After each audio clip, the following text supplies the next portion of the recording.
Anak-anak sekalian, seperti yang telah tadi disampaikan oleh Bapak Kepala Sekolah, bahwa kita akan melaksanakan simulasi. Simulasi itu latihan, ya. Latihan bagaimana apabila terjadi gempa bumi. Seperti tadi disampaikan oleh Bapak Kepala Sekolah, bahwasanya ada fenomena di Kabupaten Kuningan seminggu yang lalu, atau bahkan beberapa hari ya sebelum seminggu, kita ada gempa tektonik, ya, gempa bumi tektonik. Untuk itu, sebelum kita melaksanakan simulasi, akan Bapak jelaskan dulu tentang apa itu gempa. Kemudian nanti tata cara bagaimana ketika terjadi gempa. Dan ini nanti akan disimulasikan. Kalian nanti ikuti petunjuk-petunjuk dan arahan-arahan dari Bapak untuk acara simulasi ini. Dan acara simulasi ini akan divideokan oleh Pak Ustadz Aib bersama dari pengurus OSIS, sehingga nanti akan menjadi dokumentasi untuk dilaporkan ke Dinas Pendidikan. Baik anak-anak, boleh kamu sambil jongkok? Ya, mau duduk silakan. Mau jongkok silakan. Ya, silakan. Biar istilahnya lebih kamu rileks untuk mendapatkan informasi tentang bencana. Anak sekalian, gempa bumi itu ada dua macam. Pertama, ada gempa bumi vulkanik dan ada gempa bumi tektonik. Gempa bumi vulkanik terjadi karena adanya aktivitas gunung berapi. Ketika akan meletus atau tidak akan meletus, tetapi karena ada kegiatan magma di dalam gunung api sehingga ada guncangan. Nah, ini yang dikatakan gempa bumi vulkanik. Ingat, kita di Kuningan itu punya gunung api aktif, yaitu Gunung Ciremai. Sewaktu-waktu bisa terjadi gunung api aktif ini meletus, dan biasanya diawali dengan adanya gempa bumi. Nah, ini yang dikatakan gempa bumi vulkanik. Yang kedua adalah gempa bumi tektonik. Nah, kalau gempa bumi tektonik itu yang menjadi dasarnya adalah adanya pergeseran lempengan tanah. Jadi di dalam bumi ini tanah tidak seperti halnya di permukaan. Di bawahnya itu ada lempengan-lempengan, ada sesar. Jadi tidak rata begini, tetapi ada yang bertumpang. Ya, bertumpang tinggi. Ada yang miring ke sini, ada yang miring ke sana, ada yang lurus. Nah, itu adalah bentuk daripada bumi yang ada dalam di bawah ini. Nah, oleh karena itu, maka akan terjadi suatu pergeseran dalam kurun waktu tertentu, ya. Ada yang puluhan tahun, ada yang ratusan tahun. Ini pergeserannya sedikit-sedikit. Nah, yang kemarin terjadi adalah gempa bumi tektonik pada sesar Ciremai. Sehingga sesar Ciremai ini pendek, ya, di sekitar Gunung Ciremai sampai ke daerah wilayah Kuningan. Di mana perlu diperhatikan, ini ketika sesar ini, lempengan ini bergerak, maka akan terjadi guncangan. Ini masih mendingan karena skala Richternya itu masih dikatakan rendah. Yang paling tinggi yang itu pada hari Jumat pagi, ya, jam 4 itu 3,9 ya, 3,9 skala Richter. Dan ketika sore di hari bukan sore, siang ya, siang pada hari Jumat siang sekitar jam 10.50 itu terjadi lagi pergeseran lagi, masih di sesar Ciremai, Gunung Ciremai, bukan gunungnya ya, sesarnya ini ya, lempengan tanahnya. Nah itu magnitudonya 4,1 skala Richter. Kemudian menjelang maghrib, nah juga terjadi itu 3,9 skala Richter. Nah ini berarti sudah 3 kali. Nah ini harus hati-hati. Dan bagaimana mengantisipasinya? Otomatis terjadinya gempa bumi ini kan kita tidak tahu. Berbeda dengan negara Jepang. Kalau negara Jepang, negara yang sering terjadi gempa bumi, sehingga masyarakatnya itu sudah terbiasa dan sudah bisa mengantisipasi harus bagaimana ketika terjadi gempa bumi.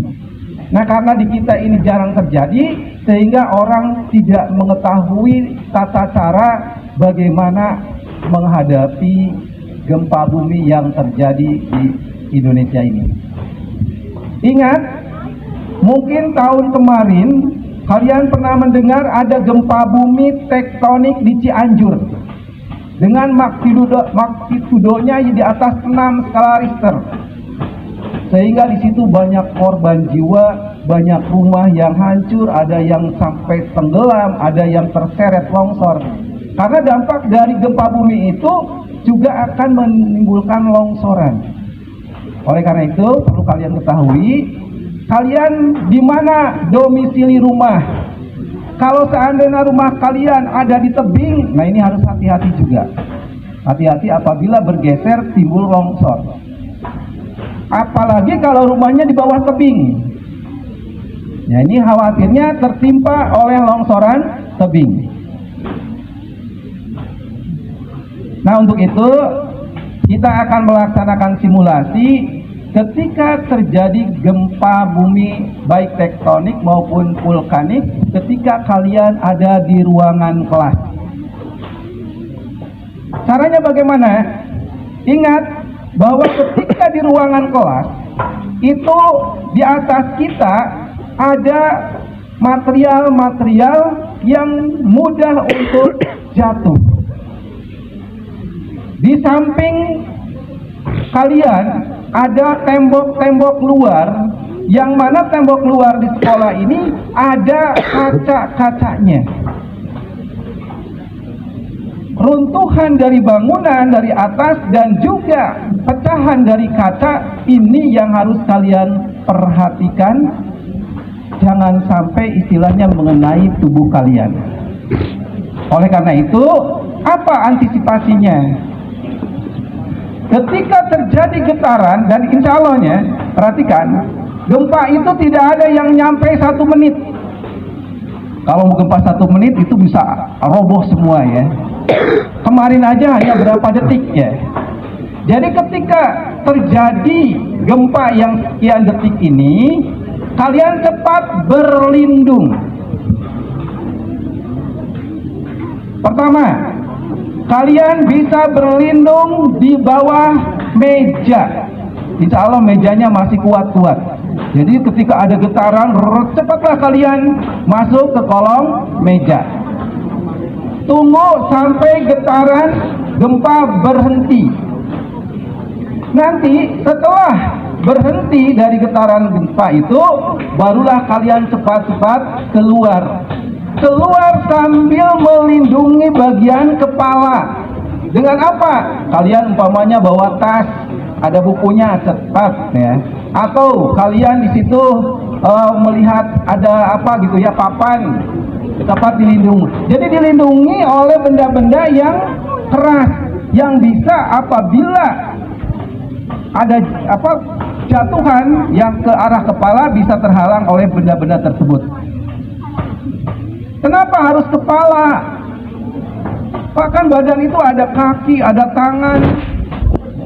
Yang kepala ini adalah pusat daripada segala aktivitas manusia. Di sini ada pusat saraf, yaitu otak, baik otak besar, otak kecil.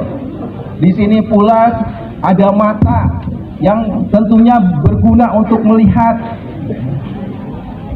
Sementara kalau badan kaki, umpamanya tangan terkena oleh batuan atau bata atau genti, ini paling lecet atau patah, tapi masih bisa pergi. Tapi kalau kepala yang kena, kamu tidak bisa pergi, tidak bisa keluar, langsung tumbang. Kenapa tumbang? Karena pusat saraf ada di sini. Kalau pusat sarafnya sudah terganggu, maka semua tidak bisa bekerja, tidak bisa berfungsi dengan baik. Makanya ini dahulukan, bukan berarti istilahnya bukan, maksudnya ini diutamakan bagian kepala, dilindungi bagian kepala. Pol-polnya pas lari jatuh, kaki kena ini ada kesleo atau apa, ya masih bisa lah diinikan. Jadi kepala ini adalah pusat segalanya, sehingga harus dilindungi. Paham? Jadi dilindunginya, kalau bawa tas yang ada bukunya silakan. Kalau tasnya tidak ada buku nama percuma, ketinggalan ku kenteng saya anggap bocor ya, karena tasnya kan lemah gitu. Nah ini kalau terjadi di sekolah seperti itu. Jadi begitu selesai ada gempa getaran, cepat keluar. Nah kalau di sekolah yang aman kemana? Di sekolah menuju lapangan di sini. Kenapa aman? Karena ini adalah jauh daripada bangunan-bangunan, jauh daripada pohon-pohon tinggi, ya. Karena pohon juga, kalau ada pohon kelapa mungkin tumbang. Nah di sekolah alhamdulillah pohon-pohonnya pohon-pohon aman ya. Ada pohon apa lagi ya, albise, bisa rungkat, bisa menimpa. Jadi carilah tanah yang luas, yang jauh dari bangunan ataupun dari pohon-pohon. Bisa dipahami? Nah, jadi nanti simulasinya ketika ada bencana, ada gempa bumi di sekitar sekolah kita, kalian nanti ada sirine. Nah, kalau ada sirine berarti kalian cepat masuk ke kolong meja. Sirinenya berhenti, berarti kalian silakan keluar. Tapi harus hati-hati. Keluarnya harus antri, jangan berdesak-desakan. Kalau terjadi desak-desakan, itu akan mengakibatkan kecelakaan bukan karena gempanya, tapi karena kalian berdesak-desakan. Nah kebetulan sekolah kita lantai 1. Nah bagaimana kalau yang lantai 2? Sama, ketika jadi gempa jangan sampai kamu langsung turun. Tetap cari perlindungan. Yang pertama, kamu merapat ke dinding tengah.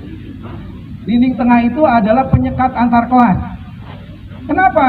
Karena dinding tengah ini lebih aman dibanding dengan dinding luar. Dinding luar itu kan kurang pertahanan. Kalau dinding dalam kan masih ada seluk-seluk yang nyambung ke dinding luar, ke kanan kiri ya. Kemudian tidak ada kaca. Tetapi kalau dinding luar ini ya, kanan kiri kan ada kacanya. Ketika terjadi getaran, kaca itu bisa pecah. Dan pecahnya itu akan menyebar. Ya, karena getaran, akhirnya tekanan. Nah, ketika perai itulah akan kemana-mana, bisa mengakibatkan luka ke tubuh kita. Bisa dipahami? Nanti ketika simulasi, yang duduk dekat pinggir kaca, baik kanan kiri, kalian larinya ke tengah, bukan ke tengah-tengah itu ya. Kalau tengah-tengah itu takutnya kena tertimpa dari atas. Ke tengah itu maksudnya menghindar dari kaca, yaitu mendekati dinding tengah. Dinding tengah itu yang penyekat itu. Nah di situ sambil kalian juga sambil kepalanya ditutupi sama tadi buku tas itu, tas yang ada bukunya. Jadi jangan keluar gitu aja, ambil tas dan bukunya, seakan cari, kemudian mepet ke dinding dalam. Kalau yang di tengah, ya udah langsung aja masuk ke kolong meja. Paham? Nanti simulasinya seperti itu. Ini juga berlaku sama di lantai 2. Tunggu dulu sampai reda gempanya, baru keluar sambil tetap mengamankan bagian kepala. Nah, bagaimana kalau terjadi di rumah? Sama. Kalau terjadi di rumah juga sama. Bedanya kalau di rumah kan ada yang di kamar terjadinya ada ranjang. Kalian silakan masuk ke kolong ranjang. Gempa di kolong ranjang. Kalau ranjangnya ranjang yang ini ada kolongnya. Tapi kalau ranjangnya spring bed susah ya. Spring bed itu ya bisa aja lindungi aja badan kita oleh spring bed ya. Diangkat kasur yang tebelnya ya, boleh. Tapi cari dinding dalam. Jadi jangan ke dinding yang luar, yang di samping. Itu. Kemudian di rumah juga umpamanya ada kawali, kancur, kawali di dapur, silakan pakai kancur untuk alat pelindung kepala. Tapi ulah nonton kegorengan, cuma goreng tempe panas, iya aja, kagoreng bener-bener. Jadi kan kalau yang sedang masak di dapur, matikan kompornya.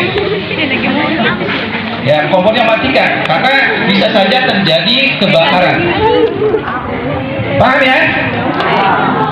Jadi sekali lagi, pertama lindungi kepala kalian dengan mengamankan kepala pakai buku dan tas atau bersembunyi di kolong meja.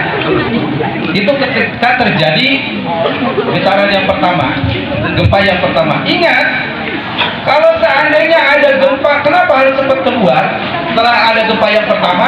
Kalau terjadi gempa yang kedua, itu lebih berbahaya. Biasanya lebih tinggi dibanding dengan gempa yang pertama. Kenapa? Bapak terangkan ya. Nah, tadi itu kan ada lempengan. Gempa pertama itu kemungkinan hanya bergeser. Nah, untuk menghindari adanya gempa susulan yang berikutnya kedua atau ketiga, makanya segera keluar dari ruangan. Kenapa? Umpamanya itu lempengan yang tadinya kan bergeser. Kalau susulan bisa langsung ambruk ya. Berarti getarannya magnitudenya akan lebih besar dibanding daripada yang pertama. Kritisnya. Jadi secara ilmunya dapat iklan nanti dari selanjutnya dapat iklan itu akan dibuat video. Nanti kalian masuk di ruangan ya. Apabila mendengar sirine, Bapak anggap pengganti gempanya itu pakai sirine ya. Nah, setelah itu begitu dengar, kalian cepat mencari perlindungan, tapi jangan dulu keluar. Tunggu sampai selesai sirine. Tunggu sampai istilahnya gempa berhenti. Nah, ketika sudah dirasakan berhenti, cepatlah keluar. Dan KM sebagai komando bertanggung jawab mengarahkan teman-temannya. Begitu sudah selesai, dengarkan nih KM. Yang lainnya dengarkan. Kata KM keluar. Nah, silakan keluar. Terus tambahan lagi.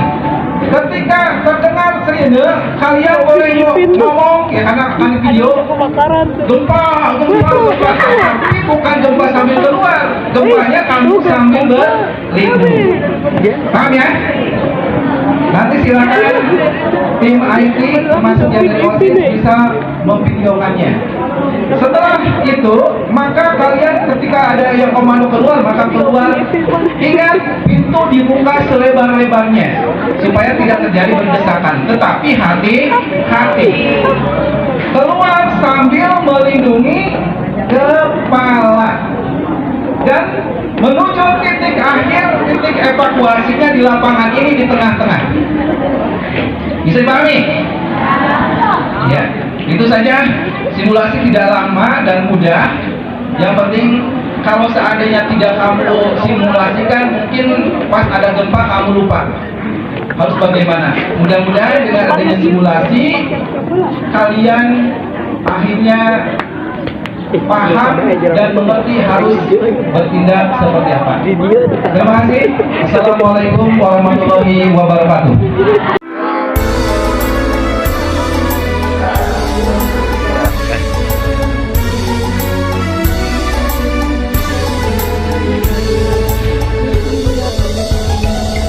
Jika ada gempa, hei janganlah panik.